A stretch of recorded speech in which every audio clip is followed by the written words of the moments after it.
সঠিক পথে চলা, সত্য কথা বলা, মুমিনের গুণাবলী।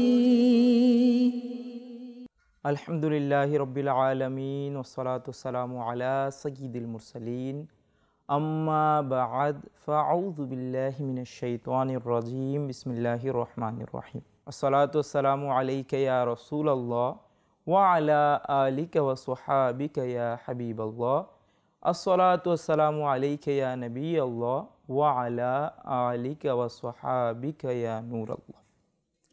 মাদিনী চ্যানেলের দর্শক শ্রোতা, দুরূদ শরীফের অসংখ্য অগণিত ফজিলত হাদিসের বিভিন্ন গ্রন্থে বর্ণিত রয়েছে। তার মধ্য থেকে একটি দুরূদ শরীফের ফজিলত হচ্ছে ক্বালা রাসূলুল্লাহি সাল্লাল্লাহু তাআলা আলাইহি ওয়া আলিহি ওয়াসাল্লাম মান সাল্লা আলাইয়া ফি ইয়াউমিন খামসিনা মাররাতান সাফাহতুহু ইয়াউমাল কিয়ামা। অর্থাৎ নবী করিম রউফুর রহিম সাল্লাল্লাহু তাআলা আলাইহি ওয়া আলিহি ওয়াসাল্লাম ইরশাদ করেছেন, যে ব্যক্তি আমার উপর দিনে 50 বার দুরূদ শরীফ পাঠ করবে, আমি কিয়ামতের দিন তার সাথে মুসাফাহ করব। মাদিনী চ্যানেলের দর্শক শ্রোতা, কতই না অপূর্ব ফজিলত, কতই না মহতিপূর্ণ ফজিলত আমাদের জন্য, যে যদি আমরা দিনে 50 বার দুরূদ শরীফ পাঠ করি, ইনশাআল্লাহ কিয়ামতের দিন আমাদের প্রিয় নবী রাসূল আরবি সাল্লাল্লাহু তাআলা আলাইহি ওয়া আলিহি ওয়াসাল্লামের সাথে মুসাফাহ করার সুযোগ হবে। আর কিয়ামতের বিভীষিকাময় দিনের দিবসের ব্যাপারে সবাই অবগত আমরা। সেই দিন যদি নবী করিম সাল্লাল্লাহু তাআলা আলাইহি ওয়া আলিহি ওয়াসাল্লামের সংস্পর্শতা লাভ হয়, তাহলে অবশ্যই এটা আমাদের মুক্তির কারণ হবে। সুতরাং আমাদের উচিত আমরা যেন বেশি বেশি দুরূদ শরীফ পাঠ করি। এই ফজিলত সহ এবং দুরূদ শরীফের যে অন্যান্য আরও অনেক ফজিলত রয়েছে তা অর্জন করার চেষ্টা করি। সল্লু আলাল হাবিব সাল্লাল্লাহু তাআলা আলা মুহাম্মদ সাল্লাল্লাহু আলাইহি ওয়া আলিহি ওয়াসাল্লাম। মাদিনী চ্যানেলের দর্শক শ্রোতা, আবারও স্বাগতম জানাচ্ছি আমাদের অনুষ্ঠান মুমিনের গুণাবলী। আমাদের এই অনুষ্ঠানে মুমিনের একজন প্রকৃত মুমিন হওয়ার জন্য যেই বৈশিষ্ট্যগুলো একজন ব্যক্তি বহন করে, সেই বৈশিষ্ট্য সম্পর্কে আলোচনা করা হয়, যাতে আমরাও যেন সেই বৈশিষ্ট্যগুলো শুনি আর একে একে করে নিজের বাস্তব জীবনে প্রয়োগ করি, বাস্তবায়ন করি, যাতে আমরাও একজন প্রকৃত মুমিন, আল্লাহ তাআলার মকবুল বান্দা হিসেবে নিজেকে গড়ে তুলতে পারি। প্রিয় ইসলাম ভাইরা, একটি ঘটনা হযরত সাইয়েদুনা ইব্রাহিম বিন বাশশার রহমতুল্লাহি তাআলা আলাইহি বলেছেন, আমি হযরত ফাসাবি রহমতুল্লাহি তাআলা আলাইহির সাথে সিরিয়ার দিকে যাচ্ছিলাম। রাস্তায় এক ব্যক্তি দৌড়ে তিনি রহমতুল্লাহি তাআলা আলাইহি এর সামনে এলো। সালাম করার পর লোকটি আরজ করল, হে আবু ইউসুফ, আমাকে কিছু নসিহত করুন। এ কথা শুনে তিনি রহমতুল্লাহি তাআলা আলাইহি কান্না করতে লাগলেন। যখন সেই লোকটি নসিহত করার কথা বলল, তিনি রহমতুল্লাহি তাআলা আলাইহি সাথে সাথে কান্না করতে লাগলেন আর নেকির দাওয়াত দিতে গিয়ে বললেন, হে আমার ভাই, নিশ্চয় রাত দিনের তাড়াতাড়ি আগমন, আপনার শরীরটি গলে যাওয়ার, আপনার এই জীবনটি শেষ হয়ে যাওয়ার এবং সর্বদা যে আপনি মৃত্যুর কাছাকাছি পৌঁছাতে চলেছেন সেটির সংবাদ দিয়ে যাচ্ছে। তাই হে আমার ভাই, আপনি যেন সেই সময় পর্যন্ত একেবারে নিশ্চিন্ত হয়ে বসে থাকবেন না, যে পর্যন্ত আপনি আপনার শুভ পরিণতি সম্পর্কে জানতে পারবেন না। এ কথাও জানবেন না যে আপনি কি জান্নাতে যাবেন নাকি জাহান্নামে। আর জানবেন না যে আপনার পরওয়ারদিগার আপনার গুনাহ ও উদাসীনতার কারণে আপনার উপর অসন্তুষ্ট, নাকি তার রহম ও করমে আপনার উপর সন্তুষ্ট? হে দুর্বল মানব, নিজের আসল রূপের কথা ভুলে যাবেন না। আপনার সৃষ্টি একটি নাপাক বিন্দু তথা ফোঁটা থেকে, আর পরিণত হলো গলিত লাশ। এই নসিহত যদি এখন বুঝতে দেরিই হচ্ছে, তাহলে অনতি বিলম্বেই বুঝে আসবে যখন আপনি কবরে প্রবেশ করবেন। সেখানে গিয়ে আপনি নিজের গুনাহের কারণে লজ্জিত তো হবেন, কিন্তু সে লজ্জাবোধ তখন আর কাজে আসবে না। এ কথাগুলো বলেই তিনি রহমাতুল্লাহি তাআলা আলাইহি কান্না করতে লাগলেন। সাথে সেই লোকটিও আবেগে কান্না করতে লাগলো। সেই লোকটি, যে লোকটি তার কাছে নসিহত চাওয়ার জন্য এসছিল, তার কাছে নসিহত চেয়েছিল, সেই লোকটিও কান্না করতে লাগলেন। বর্ণনাকারী বলেন যে এদের দুজনকে কান্না করতে দেখে আমিও কান্না করতে লাগলাম। কান্না করতে করতে তারা দুজন বেহুশ হয়ে গিয়ে মাটিতে লুটে পড়লেন। প্রিয় ইসলামী ভাইরা, আমরা একটি ঘটনা শুনলাম যার মধ্যে একজন বুজুর্গ একজন ব্যক্তিকে নসিহত করছেন, নেকির দাওয়াত দিচ্ছেন। আর কতই না সুন্দর নেকির দাওয়াত দেওয়ার পদ্ধতি, যে প্রথমে তিনি কান্না করলেন, নিজে প্রথমে নিজের অন্তরে আল্লাহ তাআলার ভয় জাগ্রত করলেন, তারপর তাকে নেকির দাওয়াত দিতে শুরু করলেন। আর কেমন তাদের কথার প্রভাব ছিল, আর তাদের অন্তর কেমন আল্লাহ তাআলার ভয়ে কম্পিত ছিল, যে তারা দুজনেই কান্না করতে করতে বেহুশ হয়ে গেলেন। তো প্রিয় ইসলাম ভাইরা, এটা দিয়ে আমরা জানতে পারলাম যে বুজুর্গানের দিনরা কখনোই নেকির দাওয়াত দেওয়ার সুযোগ হাতছাড়া করতেন না। তারা পথিমধ্যে কোনো এক জায়গায় যাচ্ছিলেন, কিন্তু যখনই একটি লোক এসে তাদের কাছে কিছু জানতে চাইলো, কিছু শুনতে চাইলো, সাথে সাথে তারা তাকে অপূর্ব পদ্ধতিতে নেকির দাওয়াত দিলেন। আর সে নেকির দাওয়াতের প্রভাব এমনই হলো যে সে কান্না করতে করতে বেহুশ হয়ে গেল।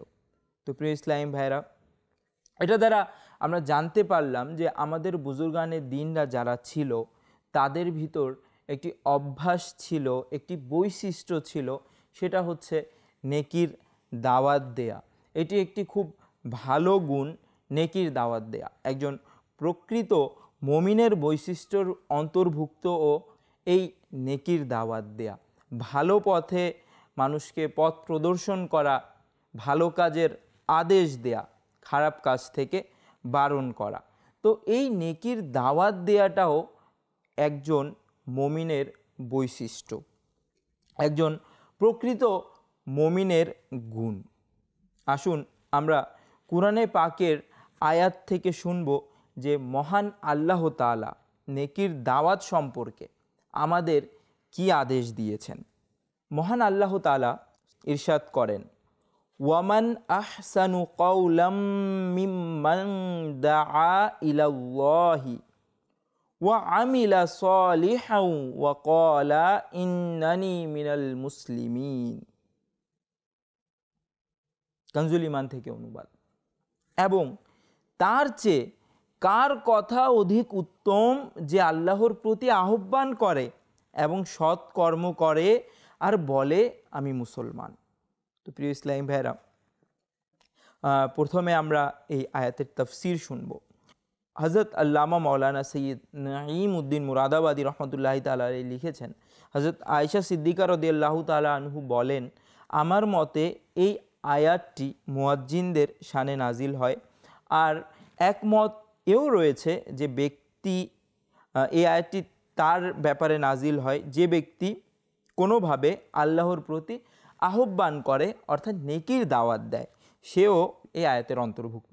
তো প্রিয় ইসলামী ভাইরা, আমরা জানতে পারলাম যে নেকির দাওয়াত দেওয়ার যারা দেয় তাদের ব্যাপারে আল্লাহ তাআলা ইরশাদ করছেন যে তার থেকে কার কথা বেশি উত্তম। অবশ্যই এটা দ্বারা একটা তাগিদ দিচ্ছেন, একটা জোর দিচ্ছেন যে অবশ্যই যে ব্যক্তি নেকির দাওয়াত দেয় তার কথাই উত্তম। তো প্রিয় ইসলাম ভাইরা, আল্লাহ তাআলার দরবারে যার কথা উত্তম, আমরা তো সাধারণত নিজের কথাকে মানানোর জন্য, নিজের কথা সবচেয়ে উত্তম, সবচেয়ে ভালো এটা মানুষকে বোঝানোর জন্য অনেক পদ্ধতি অবলম্বন করে থাকি, কিন্তু সেই পদ্ধতিগুলো সবই বেকার যদি আমার কথা আল্লাহ তাআলার নিকট গ্রহণযোগ্যতা না পায়, আল্লাহ তাআলার নিকট যদি সেটা মকবুল না হয়, তাহলে আমার কথার কোনো দাম নেই। যদিও বা আমি যতই বাহ্যিক দৃষ্টিতে চেষ্টা করি যে সবার উপর আমার কথা চালাতে, এটা বুঝাতে যে আমার কথা সবচেয়ে ভালো, সবচেয়ে উত্তম। সুতরাং যদি আমাদের কথা আল্লাহ তাআলার নিকটও আমরা মকবুল করাতে চাই, আমাদের কথা আল্লাহ তাআলা যেভাবে বলেছেন যে এই কথাটি উত্তম, আমরাও যদি নিজের কথাকে উত্তমের অন্তর্ভুক্ত করতে চাই, তাহলে আমাদেরকেও নেকির দাওয়াত দিতে হবে। আর যে নেকির দাওয়াত দেয় এই ব্যাপারে কি বলেছেন নবী করিম রউফুর রহিম সাল্লাল্লাহু তাআলা আলাইহি ওয়া আলিহি ওয়াসাল্লাম, এটাও আমরা শুনব। মুসনাদে ইমাম আহমদে নবী করিম রউফুর রহিম সাল্লাল্লাহু তাআলা আলাইহি ওয়া আলিহি ওয়াসাল্লামের এই হাদিসটি বর্ণিত রয়েছে। মাহবুবে রব্বুল আলমিন নবী করিম সাল্লাল্লাহু তাআলা আলাইহি ওয়া আলিহি ওয়াসাল্লাম একবার মিম্বার শরীফে তশরিফ নেন। এমন সময় একজন সাহাবী আরজ করলো, ইয়া রাসূলুল্লাহ সাল্লাল্লাহু তাআলা আলাইহি ওয়া সাল্লাম, সর্বোত্তম ব্যক্তিকে ইরশাদ করলেন, সর্বোত্তম হলো সে যে বেশি বেশি কোরআন শরীফ তেলাওয়াত করে, অধিক ক্ষুধাভীরু, সবচেয়ে বেশি নেকির আদেশ দেয় আর অসৎ কাজ থেকে নিষেধ করে, সর্বাধিক আত্মীয় স্বজনের সাথে সুসম্পর্ক বজায় রাখে। আমাদের আজকের অনুষ্ঠানের বিষয়বস্তু সবচেয়ে বেশি নেকির আদেশ দেয় আর অসৎ কাজ থেকে নিষেধ করে। তো প্রিয় ইসলাম ভাইরা, মাদিনী চ্যানেলের দর্শক শ্রোতা, তো এই হাদিস শরীফ থেকে আমরা জানতে পারলাম যে কোরআন শরীফ থেকে আমরা জানতে পেরেছিলাম যে তার কথা উত্তম, তার কথা সবচেয়ে উত্তম। হাদিস শরীফ থেকে আমরা জানতে পারলাম সেই ব্যক্তিটিই উত্তম যে নেকির দাওয়াত দেয়। আমি নিজেকে ভালো বোঝানোর জন্য অনেক কিছু করে থাকি, নিজেকে সমাজে ভালো দেখানোর জন্য অনেক কিছু করে থাকি, নিজেকে চেষ্টা করি সব থেকে উত্তম বানানোর। সেই কথা আবারও চলে আসবে যে যদি আমি আল্লাহ তাআলার দরবারে উত্তম না হই, নবী করিম সাল্লাল্লাহু তাআলা আলাইহি ওয়া সাল্লামের বাণী মতে ভালো না হই, উত্তম না হই, তাহলে দুনিয়ার ভালো হওয়া, বাহ্যিক দৃষ্টিতে উত্তম হওয়া কোনো কাজে আসবে না। সুতরাং যদি নবী করিম সাল্লাল্লাহু তাআলা আলাইহি ওয়া সাল্লামের বাণী অনুসারে যদি আমরা নিজেদেরকে উত্তম সাব্যস্ত করতে চাই, তাহলে আমাদেরকে নেকির দাওয়াত দিতে হবে, সৎ কাজের আদেশ দিতে হবে এবং অসৎ কাজ থেকে বিরত রাখতে হবে। তো প্রিয় ইসলাম ভাইরা, এভাবে নেকির দাওয়াত দেওয়ার আরও অনেক ফজিলত এবং আল্লাহ তাআলার পক্ষ থেকে অনেক আদেশ রয়েছে। মাদিনী চ্যানেলের দর্শক শ্রোতা, আল্লাহ তাআলা কুরআনে কারিমের একটি সূরা, সূরা আলে ইমরানের 104 নং আয়াতে ইরশাদ করেন, ওয়াল তাকুম মিনকুম উম্মাতুন ইয়াদউনা ইলাল খায়রি ওয়া ইয়া'মুরুনা বিল মা'রুফি ওয়া ইয়ানহাউনা আনিল মুনকার ওয়া উলাইকা হুমুল মুফলিহুন।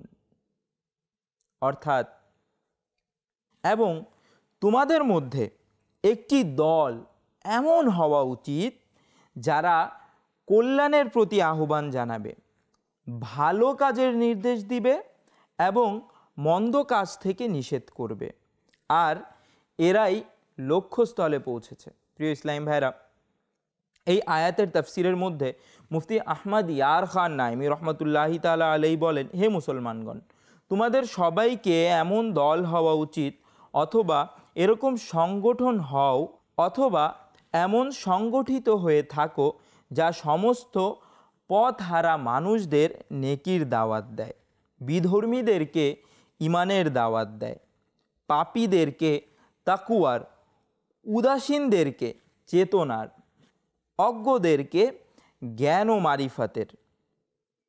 প্রিয় ইসলাম ভাইরা, এই তাফসিরের মধ্যে আরও অনেক কিছু লেখা আছে, এটার মধ্যে বিস্তারিত দেয়া আছে যে আসলেই যে যার মধ্যে নাই, আমি যদি এটা অবলোকন করি তাকে যেন সেই বিষয়ে দাওয়াত দেই। কেউ যদি বেনামাজি থাকে, মাআযাল্লাহ নামাজ যদি আদায় করে না, তাহলে আমার উচিত হবে আমি যেন তাকে দাওয়াত দেই, তাকে নবী করিম সাল্লাল্লাহু তাআলা আলাইহি ওয়া সাল্লামের হাদিস শরীফ শোনানোর মাধ্যমে দাওয়াত দিই। যদি কেউ মিথ্যা কথা বলে, যদি কেউ গালিগালাজ করে, যদি আমার সামর্থ্য থাকে, আমি যদি মনে করি যে সে আমার কথায় বুঝবে, তাহলে আমার উচিত আমি যেন তাকে বুঝাই, তাকে দাওয়াত দেই। আর যদি অন্য কারো মাধ্যমে, তার বড় ভাই, বাবার মাধ্যমে যদি বোঝানো সম্ভব হয়, তাহলে তার বাবাকে বলি সে যেন তাকে বুঝায়, তাকে যেন গালমন্দ থেকে বিরত রাখে। এভাবে আমাদেরকে নেকির দাওয়াত দেয়া দরকার। হাদিস শরীফ মানুষদের নিকট শোনানো দরকার যে যে তা করছে তা করার মধ্যে কতটুকু অনিষ্টতা রয়েছে এবং যার তা করা উচিত তার মধ্যে কত ফজিলত রয়েছে। নবী করিম রউফুর রহিম সাল্লাল্লাহু তাআলা আলাইহি ওয়া সাল্লাম ইরশাদ করেছেন, বাল্লিগু আন্নি ওয়ালাউ আয়া, আমার পক্ষ থেকে পৌঁছে দাও যদিও বা একটি আয়াত হয়।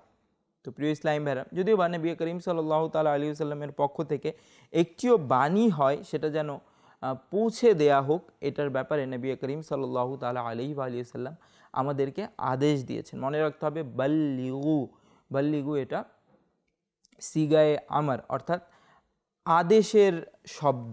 বাল্লিগু আমার পক্ষ থেকে পৌঁছে দাও, বাল্লিগু আন্নি ওয়ালাউ আয়া। নবী করিম সাল্লাল্লাহু তাআলা আলাইহি ওয়াসাল্লাম আমাদেরকে আদেশ দিয়েছেন নবী করিম সাল্লাল্লাহু তাআলা আলাইহি ওয়াসাল্লামের পক্ষ থেকে একটিও হাদিস হলে যেন আমরা পৌঁছে দিই। তো আমাদের উচিত যেন আমরা লোকদেরকে যখন নেকির দাওয়াত দিই, তখন যেন সেই ব্যাপারে যদি হাদিস জানা থাকে, না জানা থাকলে জিজ্ঞেস করে সেই হাদিসটাও যেন তাকে শুনিয়ে দিই। সেটা যদি ভালো কাজ হয় তাহলে তার ফজিলতের ব্যাপারে, যদি মন্দ কাজ থেকে বিরত থাকার জন্য নেকির দাওয়াত দিই, তাহলে তার অনিষ্টতার ব্যাপারে আমরা যেন তাকে কিছু না কিছু শুনিয়ে দিই। প্রিয় ইসলাম ভাইরা, আমরা একজন বুজুর্গের ব্যাপারে শুনলাম, তিনি রহমতুল্লাহি তাআলা আলাইহি কান্না করে করে একজনকে নেকির দাওয়াত দিয়েছেন। নবী করিম সাল্লাল্লাহু তাআলা আলাইহি ওয়াসাল্লামও ঠিক এমনভাবেই নেকির দাওয়াত দিয়েছিলেন। আর অবশ্যই যারা বুজুর্গানের দিনরা রয়েছেন, যারা ওলামায়ে কেরামরা রয়েছেন, তারা অবশ্যই এই নেকির দাওয়াত দেওয়ার পদ্ধতি কান্না করে বা বিভিন্নভাবে নেকির দাওয়াত দেওয়ার পদ্ধতি অবশ্যই তারা নবী করিম সাল্লাল্লাহু তাআলা আলাইহি ওয়াসাল্লাম থেকেই শিখেছে। তাই তো নবী করিম সাল্লাল্লাহু তাআলা আলাইহি ওয়াসাল্লামের একটি হাদিস যা ইবনে মাজাতে বর্ণিত রয়েছে, হযরত সাইয়েদুনা বারা বিন আজিব বলেন, আমি মদিনার তাজদার, রসুলদের সর্দার সাল্লাল্লাহু তাআলা আলাইহি ওয়াসাল্লামের সাথে একটি জানাজায় অংশগ্রহণ করেছিলাম।